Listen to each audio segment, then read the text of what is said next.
pense qu'entre Miraval et Cannes, il y a des valeurs qui sont communes, artistiques, de création.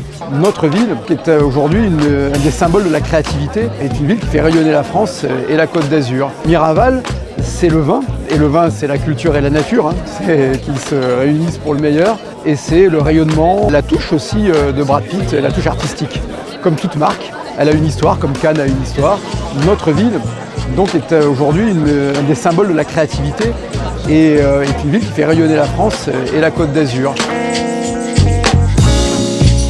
Il fallait retrouver sur la bouteille cette identité qui est la Riviera. En fait, j'essaie d'intégrer des éléments très récurrents dans le paysage méditerranéen, des lignes, des formes, des vagues.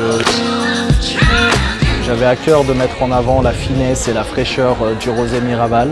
Nous avons travaillé aussi un produit maison à base de verjus, à base de marmelade de bigarde et de la pêche de vigne qui va être vraiment l'essence de ce cocktail-là, qui nous rappelle les notes subtiles du Miraval rosé. Miraval essaie de pousser cette qualité des vins rosés au plus haut possible. Mais au-delà de ça, le domaine de Miraval est un lieu culturel, je dirais, une Villa Médicis en Provence. Nous sommes un lieu où finalement les artistes viennent pour sortir du monde et se concentrer sur la création. Et en ça, Cannes et Miraval sont très proches, donc on est très fiers de cette collaboration. Cette bouteille de vin, c'est un très bon vin, mais c'est pas que cela. C'est du domaine Miraval et c'est du Cannes.